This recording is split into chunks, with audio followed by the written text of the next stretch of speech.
নমস্কাৰ। আজি আমি জাতীয় বিদ্যালয়ৰ পঞ্চম শ্ৰেণীৰ গণিত বিষয়ৰ অনুশীলনী ৩ এৰ কুৱেশ্যন নম্বৰ ৪ এৰ অংকটো কৰিবলৈ ওলাইছো।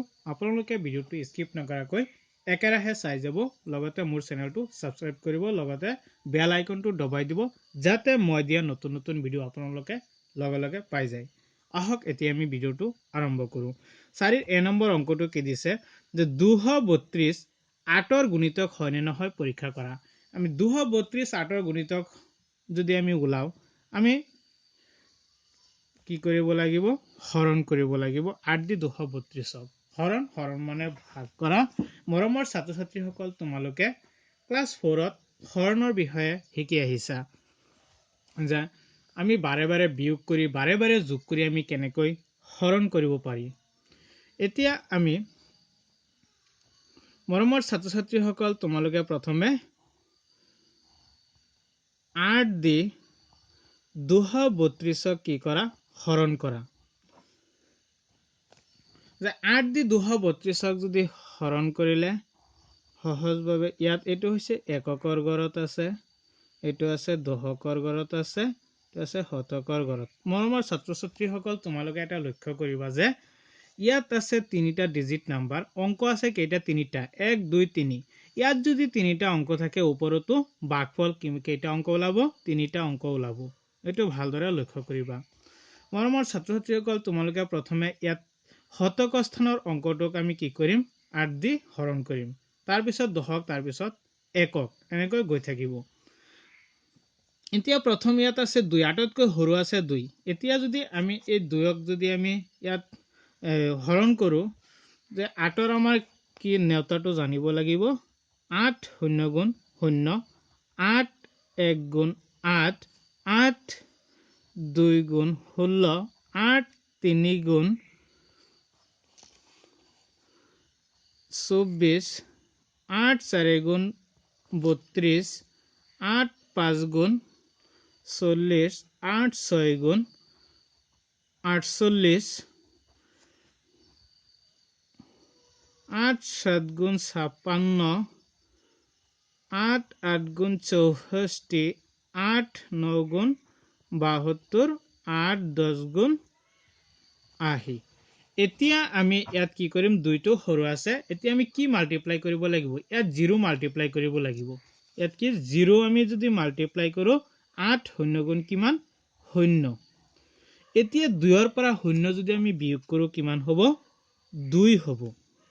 এতিয়া আমি চিধা ইয়াত কি নমাই আনি দিম? ৩টো আমি নমাই দিম।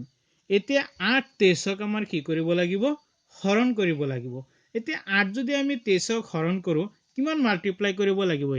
ইয়াত আছে ৮ ২ গুণ ১৬, ৮ ৩ গুণ ২৪, কিন্তু ইয়াত ২৩ আছে, ২৪তকৈ ২৩ সৰু, কিন্তু আমাৰ ইয়াত মাল্টিপ্লাই কিমান কৰিব লাগিব? ২। ইয়াত ২ যদি আমি পূৰণ কৰো, কিমান হ'ব? ৮ ২ গুণ ১৬। এতিয়া আমি কি কৰিব লাগিব? ইয়াত ২৩ৰ পৰা ১৬ বিয়োগ কৰিব লাগিব। এতিয়া ৩ৰ পৰা ৬ নাযায়, এককৰ ঘৰত আছে ৩, এককৰ ঘৰত আছে ৬। এতিয়া ৩ৰ পৰা ৬ নাযায়, আমাৰ কি কৰিব লাগিব? এতিয়া ইয়াত আছে দশকৰ ঘৰত আছে ২টা ১০, ইয়াৰ পৰা এটা ১০ আমি কি কৰিম? এই ৩ৰ লগত যোগ কৰিম। এটা ১০ যদি ৩ৰ লগত যোগ কৰো, ইয়াত কিমান হ'ব? ১৩। এই ১৩ৰ পৰা আমি কি কৰিম? ৬টো বিয়োগ কৰিলে কিমান হ'ব?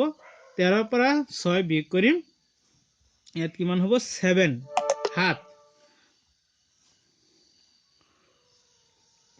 তাৰপিছত ইয়াত ১ আছে, ১ৰ পৰা ১ গ'লে ০। এতিয়া বাওঁফালে ০টো নবহে।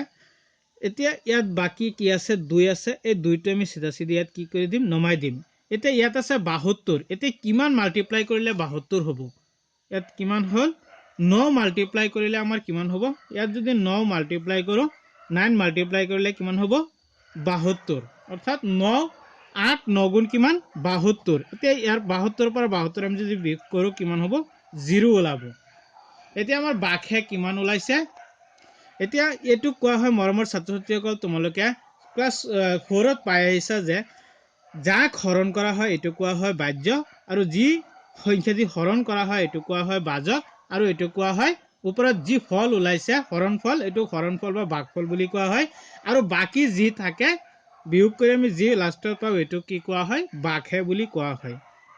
মৰমৰ ছাত্ৰ ছাত্ৰীসকল এতিয়া আমাৰ কি ওলাব লাগিব এতিয়া গুণিতক হয়নে নহয় পৰীক্ষা কৰা এতিয়া গুণিতক হয়নে নহয় এইটো আমাক কি পৰীক্ষা কৰিলে আমাক কি কৰিব লাগিব ইয়াত বাঘে কিমান ওলাইছে 0 ওলাইছে এতিয়া আমাৰ ইয়াত লিখিব লাগিব যে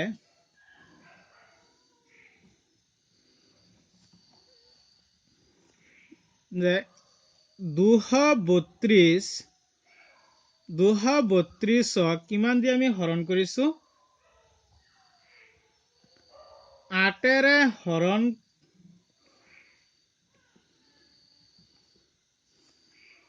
232ক 8 ৰে হৰণ কৰিলে 8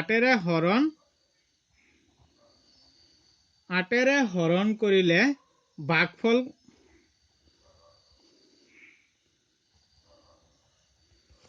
ভাগফল কিমান ওলাল ভাগফল 29 ভাগফল কিমান হল 232ক 8 ৰে হৰণ কৰিলে ভাগফল কিমান ওলাইছে 29 ওলাইছে যে এতেকে ইয়াত আমি 8 ৰে 232ক 8 ৰে 232ক বাকি নৰুৱাকৈ হৰণ যায় বাকি নৰুৱাকৈ হৰণ যায় এতেকে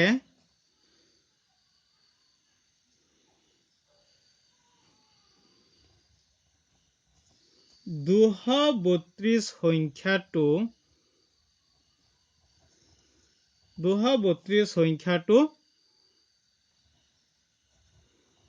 8ৰ গুণিতক